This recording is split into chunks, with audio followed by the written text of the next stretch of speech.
Démarre ensemble donc le cours de service et leadership. On est dans l'introduction et je vous ai donné une feuille qui s'intitule service et leadership, qui est un peu comme pour nous, en tout cas à Antibes, comme une déclaration de principe sur cette dimension du service et du leadership pour qu'on se comprenne bien. Alors on va la lire tout simplement ensemble et puis je vous expliquer pourquoi j'ai écrit cette déclaration de principe, parce que je crois que c'est un aspect important. Service et leadership. D'abord serviteur. D'abord serviteur. Il n'y a pas de vrai leader chrétien qui n'est d'abord un serviteur. D'abord serviteur. Surtout serviteur. Surtout. Même si on est leader, on est surtout serviteur. Parfois leader, parfois, si Dieu le veut, quand il veut, et avec toujours un cœur de serviteur. C'est pas maintenant je suis plus serviteur, je suis leader. Non, toujours un cœur de serviteur.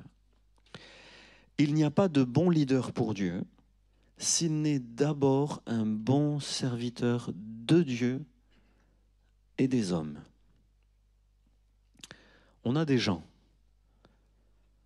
qui sont pas, je fais une petite parenthèse, moi j'en vois, je sais pas, j'en vois, qui sont des leaders dans l'âme, qui enfoncent des portes pour l'être, qui réussissent parfois à l'être sans être des serviteurs. Mais ça fait toujours des dégâts. Ça fait toujours des dégâts. Et ce n'est pas ainsi que Jésus a voulu bâtir son royaume. Je continue la lecture. On peut servir Dieu sans être un leader. Mais on ne peut pas être un leader qui plaît à Dieu sans un vrai cœur de serviteur. Dans le royaume de Dieu, un leader n'est pas quelqu'un qui se place au-dessus des autres, mais quelqu'un qui les sert. Et ça, c'est vraiment essentiel. Parce que derrière la notion de leader, l'erreur, c'est dire « ça y est, maintenant je suis au-dessus. Alors écoutez-moi, c'est moi qui suis au-dessus. » Alors qu'en réalité, le sens profond du leader, c'est que c'est quelqu'un qui va servir encore plus et qui va se placer en dessous des autres pour les élever. Le meilleur équivalent chrétien du mot leader, parce que leader, c'est pas dans la Bible. Serviteur, c'est dans la Bible. Hein, mais leader, qu'on soit clair, leader, ça vient d'où? Ça vient du monde, mais ça vient de l'anglais. C'est un mot anglais, leader. Hein, donc ça vient du monde anglophone. Et comme il y a quand même beaucoup d'évangéliques anglophones, l'idée de leader, elle est rentrée dans les milieux évangéliques par la culture anglophone, anglo-saxonne. Donc on va utiliser le mot parce qu'il est utilisé, mais il faut bien comprendre ce qu'il y a derrière. Il ne faut pas le comprendre à la façon du monde, il faut bien le comprendre dans une perspective chrétienne. Le meilleur équivalent chrétien du mot leader est serviteur responsable. Je le disais tout à l'heure, serviteur responsable. Après, il peut y avoir d'autres définitions de la dimension d'être leader, mais moi en français je trouve que le meilleur équivalent c'est la dimension de la responsabilité. Les disciples de Jésus ne cherchent pas à dominer, mais à servir. S'il le faut, en assumant des responsabilités. Moi dernièrement j'avais une discussion avec quelqu'un, je disais, vous savez, moi je n'ai pas cherché à être responsable de l'Église. J'ai cherché à servir le Seigneur. Et quand on m'a donné des responsabilités, je les ai assumées. Mais pas dans l'ambition d'en avoir toujours plus, mais dans le désir de faire du bien à ceux que je sers au nom du Seigneur qui m'a aimé le premier. Donc s'il le faut en assumant des responsabilités, c'est dans ce sens, donc un serviteur qui assume des responsabilités, qu'on parle de leader parmi nous. Mais en aucun cas, pour obtenir une supériorité, un statut ou une reconnaissance.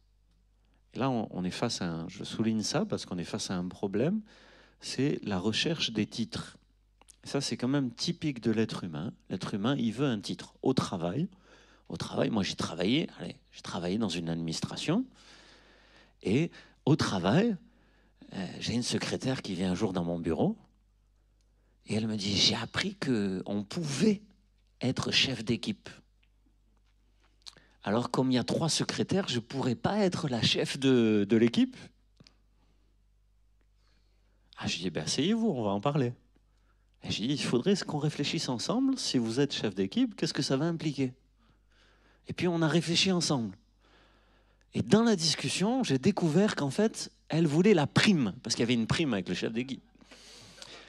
Mais quand on a détaillé ce que ça impliquait, elle m'a dit, je vais réfléchir. Et le lendemain, elle est venue me voir. Elle m'a dit, je préfère pas. Alors, c'était très intéressant d'ailleurs. Pour moi, c'est juste une parenthèse, mais je trouve que c'est super intéressant. Pourquoi elle n'a pas voulu? Malgré qu'il y avait une prime. Elle m'a dit, parce que moi, je sais toutes les bêtises qu'elles font, mes copines, et j'ai pas envie d'avoir à leur dire que ça va pas. Alors, continuez à vous débrouiller avec elle. Bon, c'était sa position. Elle n'avait pas vraiment la passion pour servir les intérêts du service administratif dans lequel nous étions. Et donc, elle n'a pas pu accéder à la responsabilité qu'elle avait pourtant réclamée. Donc, un statut, une reconnaissance. C'est vrai chez les femmes, c'est très vrai chez les hommes. Écoutez bien, ça c'est faire attention les frères. Les hommes, souvent, dans la vie sociale, dans la vie professionnelle, courent après une reconnaissance. Des fois, c'est l'argent, mais des fois, c'est même pas l'argent. C'est juste le titre, la reconnaissance, la place qu'on obtient. Or ça, c'est, je pense, un piège. Un piège. Parce que l'homme, écoutez bien, ne se définit pas par la place qu'il obtient dans une organisation, par les titres qu'il obtient, mais l'identité profonde d'un homme se définit par rapport à ce qu'il est face à Dieu. C'est Dieu qui vous donne votre identité et votre valeur. Et vous êtes son enfant. Vous êtes son serviteur, sa servante, son disciple. Et c'est ça qui vous définit profondément. Ce n'est pas le titre que vous obtenez dans une organisation, même si c'est l'Église. Quelqu'un veut réagir?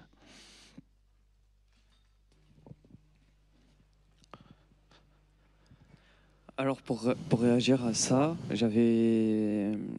pendant les vacances, j'avais repris un peu les devoirs qu'il nous avait donné Marc l'année dernière, et je me suis plongé un peu sur Déborah. Et Déborah, c'est un peu ce que tu es en train de dire par rapport à ça, c'est qu'elle s'est levée en tant que juge, mais sans sans se donner un titre. C'est les autres qui lui ont donné un titre.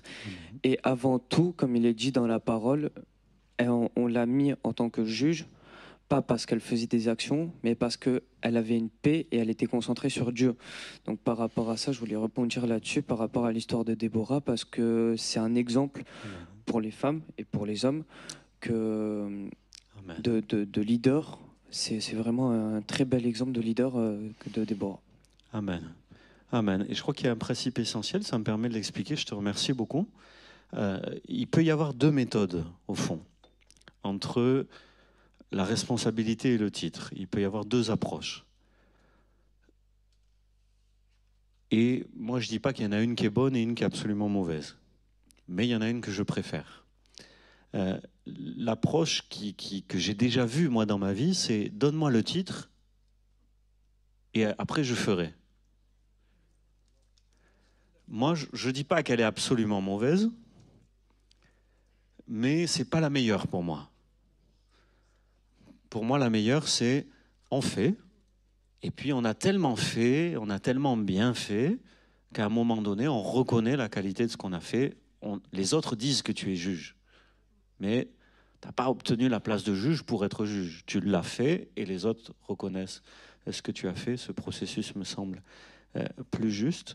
Et dans le service de Dieu, ça veut dire, voilà, on est serviteur, on fait ce qu'on a à faire, on est fidèle dans les petites choses, Dieu nous en confie les plus grandes, et on obtient quelquefois la reconnaissance, quelquefois on ne l'obtient pas, hein. Quelquefois on fait des choses extraordinaires, et on n'obtient aucune reconnaissance. Mais parce que le but n'est pas la reconnaissance. Le but, c'est la gloire de Dieu, c'est l'amour que l'on a pour Dieu, le désir de lui servir, que l'on ait des responsabilités, que l'on n'en ait pas. Et donc, c'est les responsabilités qui vont distinguer le serviteur et le leader. Je poursuis la lecture. Un bon leader est libéré du désir de s'affirmer.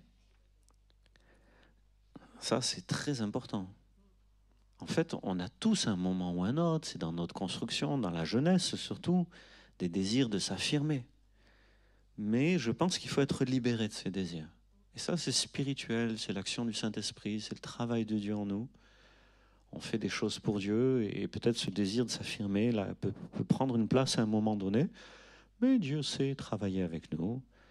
Et Dieu nous conduit vers la libération de ce désir de s'affirmer. En tout cas, un bon leader doit être libéré du désir de s'affirmer. Sa priorité est de servir la gloire de Dieu et le bonheur du prochain. Apprendre à écouter avant d'apprendre à donner des instructions. Apprendre à obéir plus que chercher à être suivi. Parce que le leader, c'est celui qu'on va suivre souvent. Et des fois, il y a ce processus, les gens, ils cherchent à être suivis, ils cherchent à être leader. Mais je pense que spirituellement, on apprend d'abord à écouter, on apprend à obéir, satisfaire Dieu, l'autorité suprême, avant d'exercer une quelconque autorité spirituelle. Au fond, la réalité, c'est que c'est l'autorité que l'on a parce qu'on a satisfait Dieu. C'est une autorité spirituelle, vous voyez, qu'ensuite on met en œuvre peut-être pour influencer d'autres, pour qu'ils satisfassent Dieu aussi, et pas nous. Le but, c'est pas que les gens nous satisfassent nous. Mais le but, c'est qu'ils donnent satisfaction à Dieu. Et si on peut exercer une influence, c'est pour que la gloire de Dieu en ressorte et le bonheur du prochain, je l'ai écrit. Alors j'aime cet épisode, c'était juste, voilà, je l'ai introduit dans cette déclaration de principe sur service et leadership, l'épisode d'un centenier, responsable donc d'une centaine de personnes dans l'armée. Un centenier, il a 100 personnes sous sa responsabilité. On peut dire que c'est un soldat, mais c'est aussi un leader en tant que soldat. Un centenier est venu un jour à Jésus en disant, Luc 7, 8, « Moi qui suis soumis à des supérieurs, j'ai des soldats sous mes ordres. » Et moi j'aime beaucoup cette phrase parce qu'elle montre qu'il savait que l'autorité qu'il pouvait exercer dépendait de l'autorité pour laquelle il agissait. J'ai des supérieurs, j'ai des soldats sous mes ordres. Parce qu'il respecte l'autorité qui est au-dessus de lui, il peut avoir une autorité sur ceux qui sont en dessous de lui dans l'organisation dans laquelle il est. Il nous montrait ainsi combien l'autorité qu'on peut avoir n'est bénéfique que dans le respect des autres autorités. Pour être un bon premier, il faut apprendre à être un bon second. Jésus nous apprend que le plus grand, et on le reverra ensemble parce que ça c'est vraiment central, le plus grand, c'est le serviteur de tous. Paul, un des plus grands leaders chrétiens, après Jésus, vous savez, dans le Nouveau Testament, après Jésus, Pierre, Paul, c'est les plus grands leaders chrétiens, avec Jean aussi. Bon. Paul le dit aussi, je me suis rendu le serviteur de tous. Je me suis fait le serviteur de tous.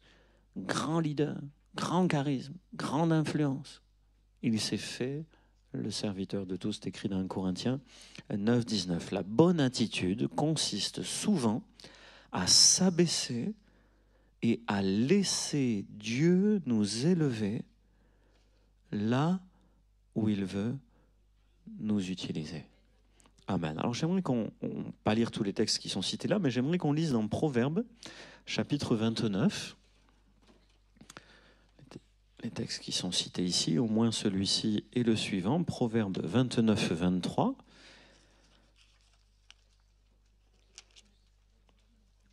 Proverbes 29, 23.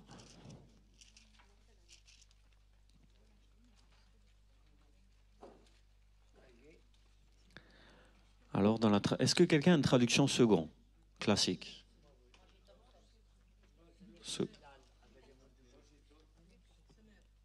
Ouais, vous avez plein de versions différentes. Hein. Quelqu'un a une seconde classique, 1910 second? Allez, tu peux le lire? Verset 23, c'est ça? Oui. L'orgueil d'un homme l'abaisse, mais celui qui est humble d'esprit obtient la gloire. L'orgueil d'un homme l'abaisse, mais celui qui est humble d'esprit obtient la gloire. Waouh! Par exemple, moi, je veux confesser que une fois, ça m'est arrivé d'être orgueilleux devant des gens. Vous voyez, j'ai pris une attitude orgueilleuse devant les gens. Sur le coup, je pense que j'ai raison. Vous voyez, mais après, je réfléchis à ce qui s'est passé. Je me dis, mais ça, c'est vraiment, je me suis rabaissé, j'étais humilié de l'expression de mon orgueil. Ça nous rabaisse l'orgueil, parce que c'est honteux quand c'est dévoilé. Il n'y a personne qui va dire, moi je suis orgueilleux. Non, quand on est dévoilé, on est rabaissé en fait par l'orgueil.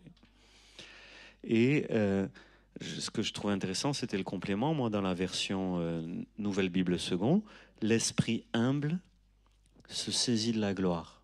C'est intéressant cette idée, donc il obtient la gloire, mais il se saisit de la gloire, l'esprit humble. C'est comme si la gloire de Dieu n'est réservée qu'à celui qui est humble. On peut la saisir, mais que si on est humble, la gloire de Dieu. Parce que Dieu résiste aux orgueilleux, mais il fait grâce aux humbles. Alors on peut saisir sa gloire comme une grâce si on est humble. Le texte suivant, je trouve intéressant parce que c'était pour illustrer concrètement. Ça, c'est le principe.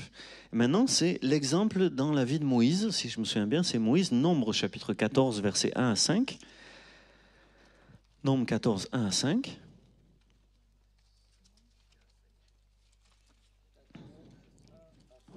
Voilà, Nombre 14, 1 à 5.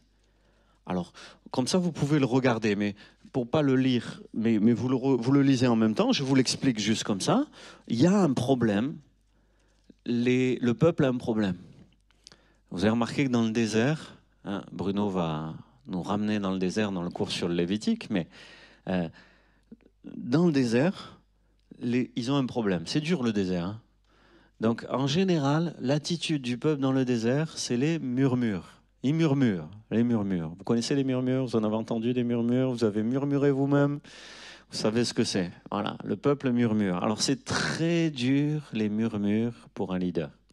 Comprenez que le responsable devient la cible des murmures des mécontents. Ça c'est la loi de la responsabilité.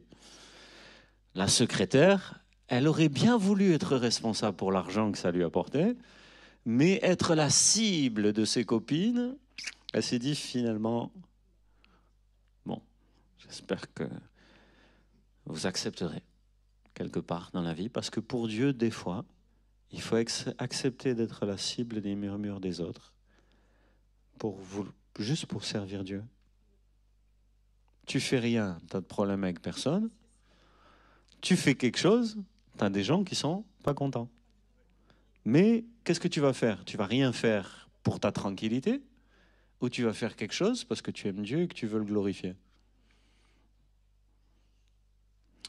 En tout cas, ce qui se passe ici, c'est que y a des murmures et c'est contre Moïse et Aaron au verset 2. Si seulement on était mort en Égypte, voilà, il dit c'est terrible. Hein. Qu'est-ce qu'on a fait de venir dans le désert avec Moïse et Aaron là? Qu'est-ce qu'on a fait de les suivre, ces leaders là? C'est terrible. Pourquoi le Seigneur nous a amenés ici pour mourir? Nos femmes, nos enfants, tout le monde va mourir. Il vaudrait mieux retourner en Égypte. Terrible. Ils se disent les uns aux autres, verset 4, donnons-nous un chef et retournons en Égypte. Ça y est, voilà, c'est la révolte. On va virer les leaders, on va prendre d'autres leaders et on va faire marche arrière parce qu'ils nous ont conduits dans le désert. C'est une mauvaise affaire. Et ce que je veux souligner, c'est vous comprenez que c'est compliqué. Hein. Je souhaite à personne de se retrouver dans ce genre de situation. En tant que responsable, à un moment donné, avoir affaire à des gens comme ça, c'est hyper compliqué moralement. Ce qui est intéressant, c'est qu'est-ce que Moïse et Aaron ont fait. Verset 5.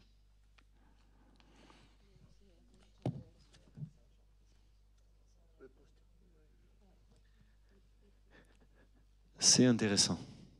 Parce que la réaction naturelle d'un leader, c'est « Oh, vous vous plaignez de moi, là? Vous vous prenez pour qui, là ?»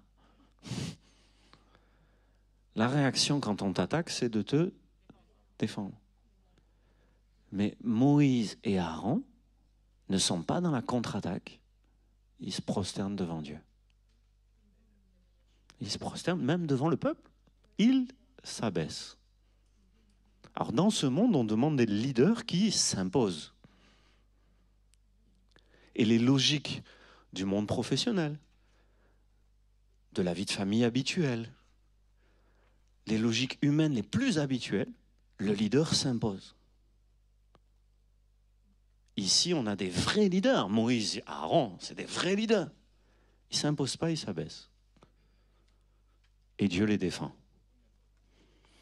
C'est ce qui se passe. Bon, voilà, j'ai voulu le lire comme une illustration. C'est Dieu qui va les défendre dans la suite du récit, vous le regarderez. Et c'était pour illustrer cette dimension. La bonne attitude consiste souvent à s'abaisser et à laisser Dieu nous élever, là où il veut nous utiliser. On a fini la lecture du document. Le vrai leadership ne repose pas sur notre personnalité, mais sur celle de Jésus en nous, c'est-à-dire sur la personnalité de Jésus en nous. Et ça, je le dis parce que je pense que parmi ceux qui suivront cette vidéo, parmi nous ici, plusieurs vont être des leaders dans les années à venir. Et souvent, les gens s'attachent à votre personnalité. Ça, c'est des logiques humaines. Dans le processus humain, c'est votre personnalité qui fait votre leadership. Or, devant Dieu, je crois que ce n'est pas ça la clé. La clé, c'est la personnalité de Jésus en vous. Christ en vous. Le vrai leadership spirituel, c'est le leadership de Jésus en vous. Jésus qui était à la fois, je l'ai développé il y a quelque temps, mais je trouve que c'est vraiment fort, dans le message de l'Apocalypse, Jésus qui est à la fois lion et agneau. Il y a cette double identité, fort et doux à la fois, lion et agneau. Il y avait une réaction là aussi.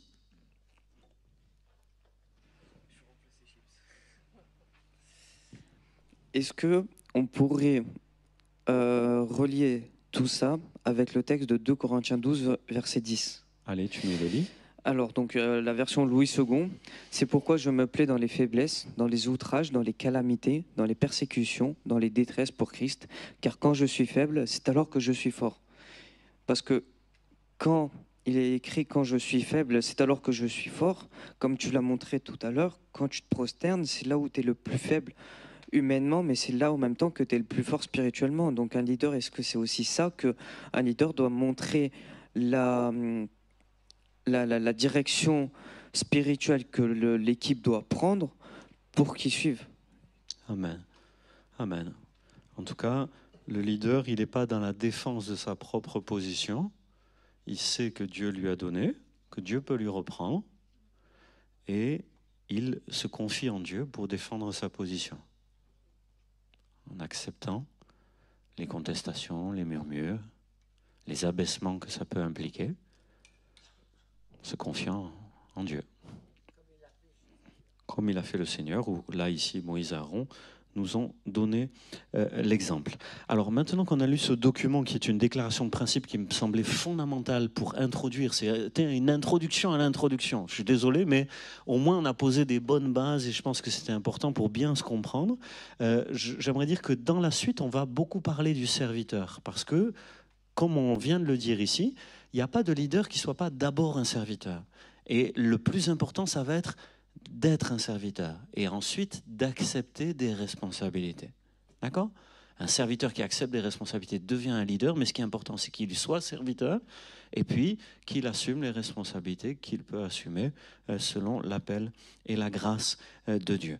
Ce matin, je vous ai fait parvenir là sur le WhatsApp un document de Alexander Strauch qui a écrit un livre sur les anciens dans l'Église, donc sur les responsables des églises, et un chapitre qui s'intitule « Une direction de leader-serviteur ». Alors voilà, ça c'est vraiment une option, comme je vous l'ai mis, je crois, sur le WhatsApp. Vous n'êtes pas obligé de le lire, ça ne fait pas partie des lectures obligatoires, c'était juste, quand je l'ai lu, j'ai dit « Ah mince, c'est quand même bien ce qu'il dit ce gars ».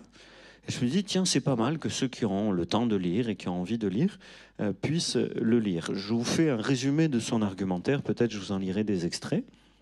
Le verset qu'il cite, c'est quand Jésus a lavé les pieds de ses disciples et qu'il leur dit que je vous ai fait cela pour vous donner un exemple afin que vous fassiez comme je vous ai fait. Et son grand plaidoyer, c'est de dire, on est face à un grand défi dans l'Église en général, et dans nos églises, on est face à un grand défi d'exercice de responsabilité, d'autorité, mais le défi, c'est que tous nos modèles autour de nous ne sont pas des modèles conformes à la Bible.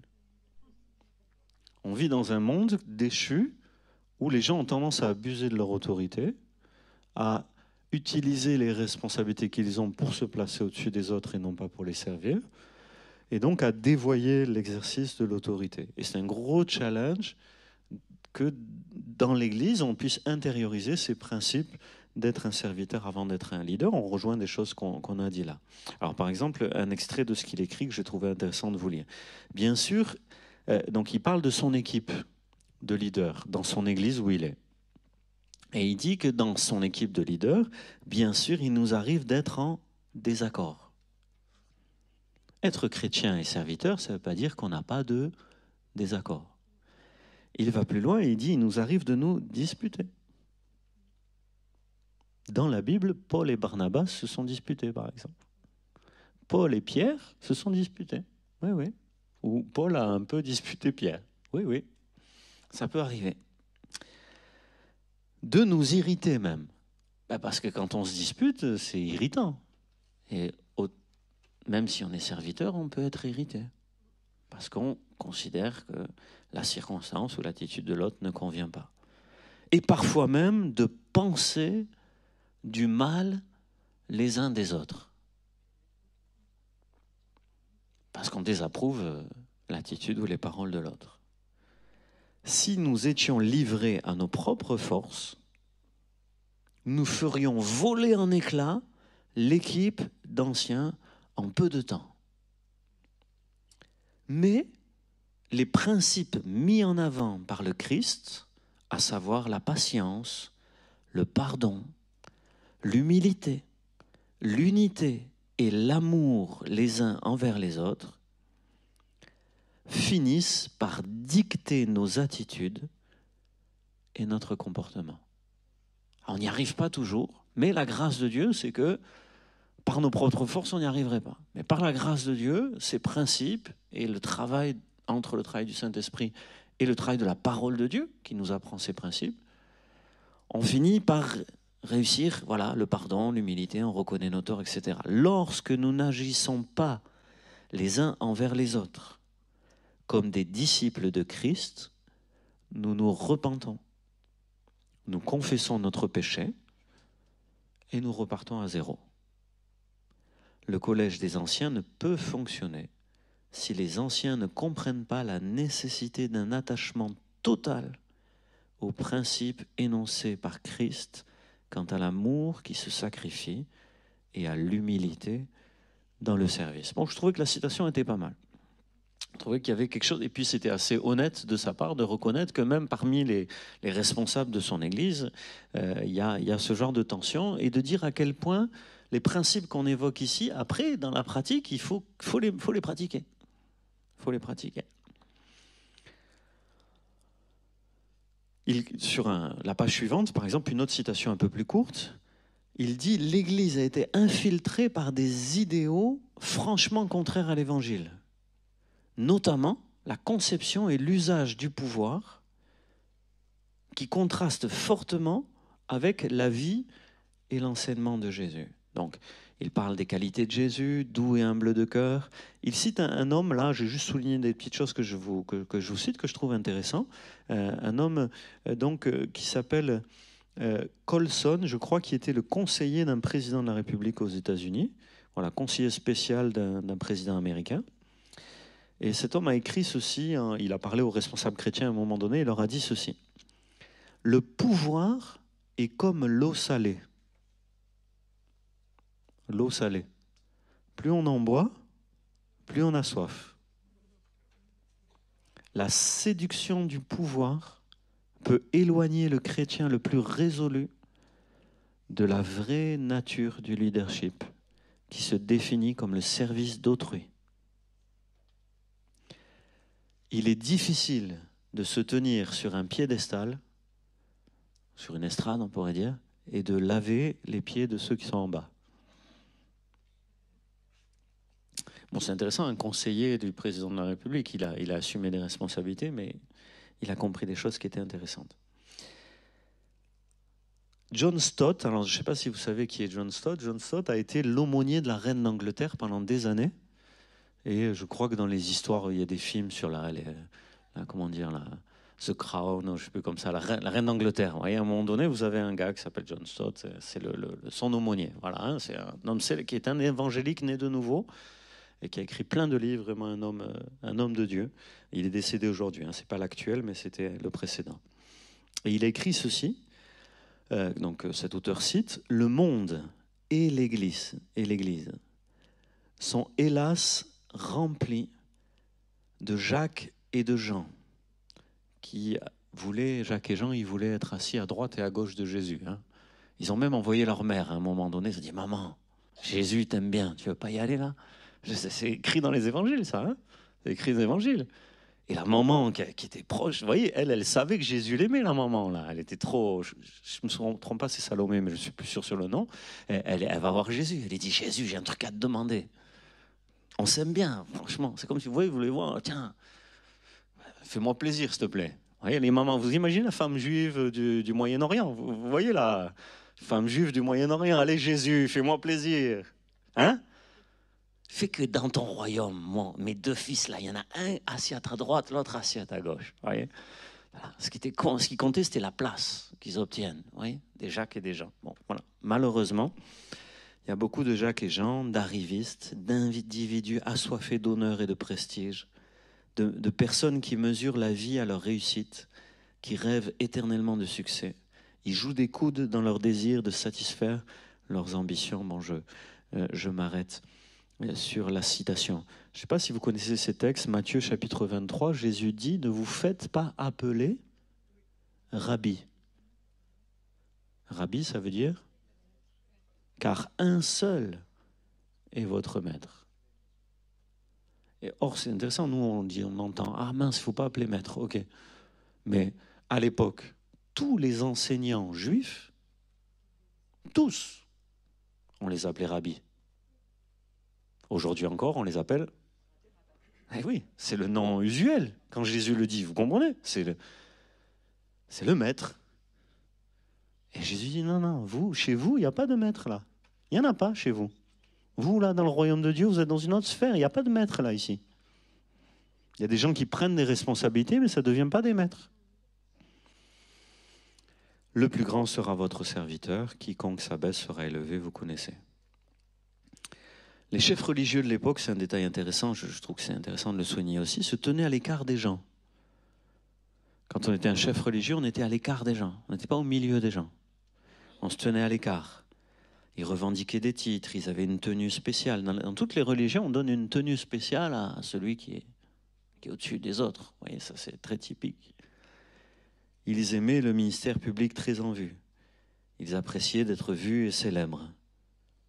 Et Jésus, lui, dit à ses disciples: ne cherchez pas à être salués dans les places publiques, ne vous faites pas appeler maître. Ouais, Jésus, il a vraiment une autre logique. Andrew Murray, alors dans la bibliographie, je recommande un livre de ce monsieur, Andrew Murray. Andrew Murray, c'était un homme du réveil juste avant le pentecôtisme, dont on a gardé plusieurs écrits qui ont été traduits en français. Andrew Murray, donc je vous l'ai recommandé dans la bibliographie, c'est un homme de Dieu qui était devenu aussi un homme d'État. Il a été ministre en Afrique du Sud, tout en étant un chrétien, pasteur. Bon. C'est une réalité. Et ça, c'était un homme de Dieu extraordinaire. Et il dit ceci: quand je regarde en arrière, à mes propres expériences religieuses ou à celles de l'Église de Christ dans le monde, je suis étonné de voir à quel point l'humilité est peu recherchée comme le trait distinctif du disciple de Jésus. Ce n'est pas ce qu'on recherche le plus. Dans la prédication, dans la vie ordinaire, dans la vie familiale ou dans la vie sociale, dans nos relations spirituelles avec nos frères et sœurs dans le travail d'évangélisation, combien n'avons-nous pas de preuves, hélas, que l'humilité n'est pas regardée comme la vertu cardinale? Donc il souligne qu'au contraire, ça semble être la clé pour le serviteur, cette dimension de l'humilité. On reparlera de toutes les qualités du serviteur, je ne veux pas être long. Un autre homme qui s'appelle Michael Green. Michael Green a écrit un livre aussi, je crois que je ne l'ai pas mis dans la bibliographie, mais sur l'évangélisation dans l'Église primitive. Donc ça, c'est un vrai historien de l'Église naissante. Et je trouve vraiment intéressant ce gars parce qu'il a fait de l'histoire de l'Église ancienne, mais sous l'angle comment l'Église ancienne elle évangélisait. Intéressant sa démarche. Donc il a écrit un livre aussi qui est dispo. Et puis j'aime cette citation donc, qui se trouve là, dans un autre livre qu'il a écrit. Il dit ceci: en réfléchissant à l'histoire de l'Église, ne sommes-nous pas obligés de confesser qu'elle n'a pas suivi l'exemple de son fondateur? Elle a trop souvent porté la tenue des gouvernants au lieu du tablier du serviteur. J'ai aimé. Je me suis permis de vous le citer parce que ça m'a plu. Alors, voilà, comme je ne veux pas être long sur ce document,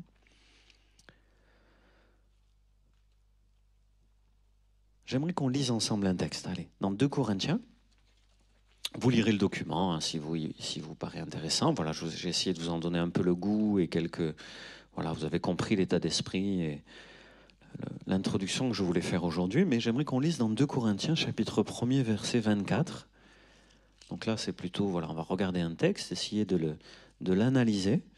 2 Corinthiens, juste avant qu'on lise ce texte, presque on pourrait faire une formation au service uniquement sur 2 Corinthiens. Je vous explique pourquoi. Et c'est important de comprendre tout le contexte. Comme ça, si vous lirez 2 Corinthiens, peut-être vous le regarderez avec un autre regard. Voilà, c'est une dimension un peu d'exégèse, d'analyse de texte. Le contexte de 2 Corinthiens, c'est que Corinthe, c'est une grande ville, une des plus grandes villes du monde, en Grèce. La Grèce est un pays prospère à l'époque, qui a influencé, parce que l'Empire romain règne au temps du Nouveau Testament, mais l'Empire romain, c'est la culture grecque. Les Romains ont repris la culture grecque et ont répandu partout la culture grecque.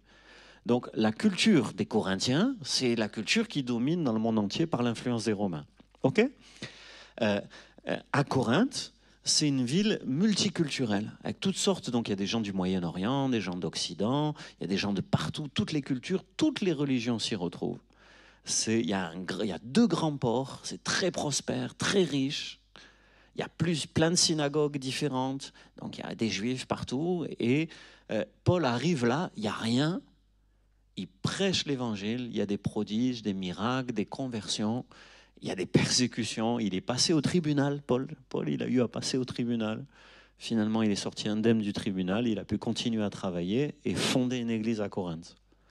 Seulement, cette église qui a pris très vite, il y a des dons spirituels, il y a l'action de Dieu, c'est formidable. Il y a plein de problèmes. Dans 1 Corinthiens, vous voyez tous les problèmes, il y a plein de problèmes, de toutes sortes. Je passe sur les problèmes, sinon ce serait trop long. Il y a toute une étude à faire sur les problèmes qu'on trouve à Corinthe.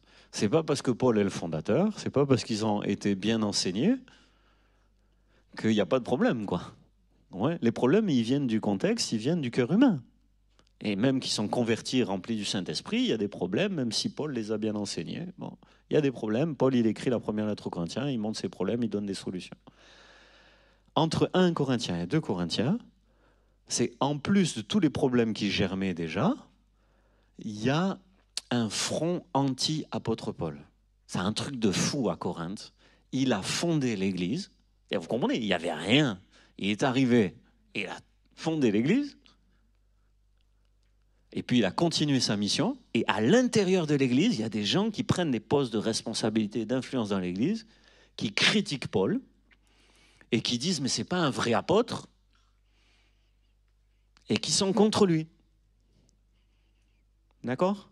Donc ça, c'est le contexte de 2 Corinthiens. Quand il écrit 2 Corinthiens, il est obligé de tout expliquer dans un contexte très compliqué. Qui il est en tant que serviteur, comment Dieu l'a appelé, comment Dieu l'a formé, pourquoi il agit d'une façon ou d'une autre. Et donc, 2 Corinthiens peut être lu, c'est un angle de vue. Vous voyez, on peut être lu sous l'angle, Paul décrit son service, son ministère, avec les qualités qu'il faut avoir dans ce genre de crise un peu compliquée, où on est contesté, etc.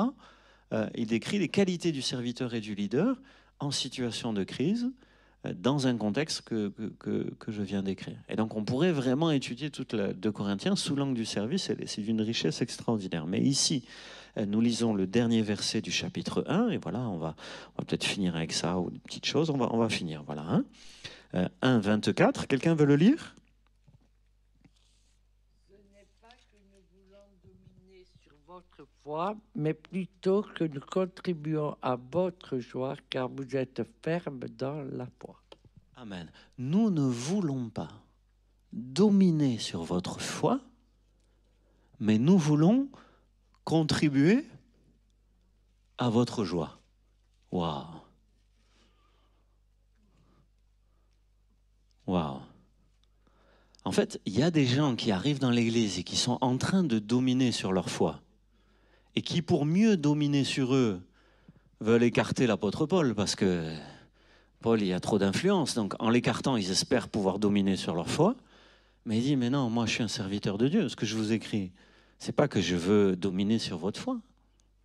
Moi, je veux contribuer à votre joie. Tout le sens de mon ministère, c'est votre bonheur. Comme je disais, c'est le bonheur des uns.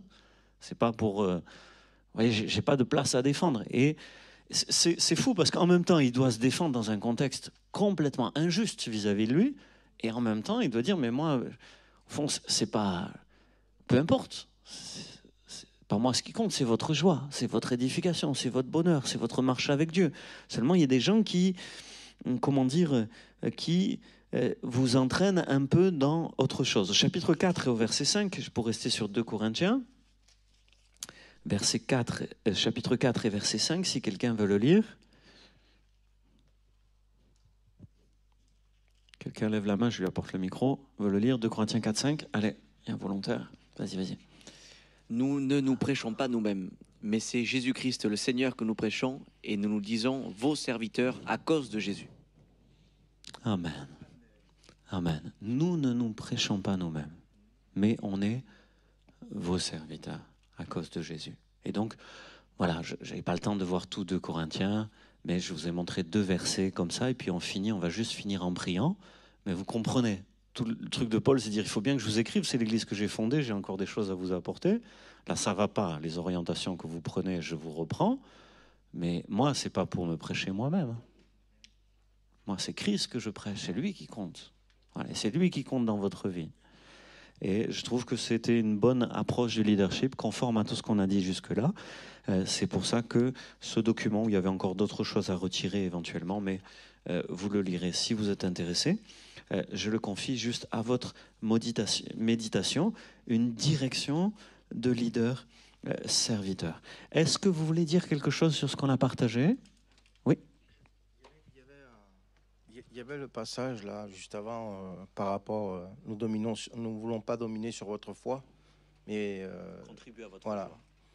Et par rapport à la foi, est-ce que Paul voulait faire référence au comportement des pharisiens de l'époque ? Alors, en fait, il ne fait pas référence aux pharisiens de l'époque, par contre, il fait référence à ce qui se passe à Corinthe.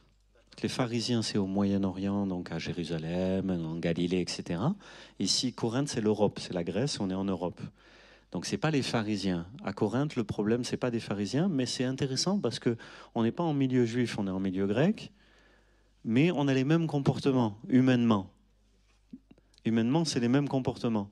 Et chez les Grecs, c'est ça. Alors, chez les Grecs, vraiment, le truc typique, c'est que on n'avait pas donc des rabbis qui étaient tous les enseignants, mais on avait des écoles de philosophie. La spécialité des Grecs, c'est la philosophie. Et ils avaient des maîtres qui étaient des maîtres en philosophie. Donc, tu vois, les pharisiens, ils enseignaient la Torah. Donc, c'était le contexte juif. Mais là, c'est les maîtres en philosophie de la culture grecque européenne. Et dans l'Église, semble-t-il, et c'est ça le cœur du problème à Corinthe, c'est que l'influence de la culture de ces philosophes grecs pénètre l'Église. Et il y a cet esprit. En fait, chaque homme un peu brillant, écoute bien ce que je dis là, et je finis avec ça. Corinthe, c'est au bord de mer, la Méditerranée. C'est aussi la culture de la Méditerranée. Vous comprenez ? Dès qu'il y a un homme un peu brillant, il est le chef de son clan. Tout fonctionne comme ça dans la Méditerranée. Des deux côtés de la Méditerranée. Tu as un homme qui est chef de famille, qui est chef de son clan dès qu'il est un peu brillant. Et il ne supporte pas que quelqu'un d'autre soit brillant. Et donc, rapidement, comment se structurent les églises et la vie des églises?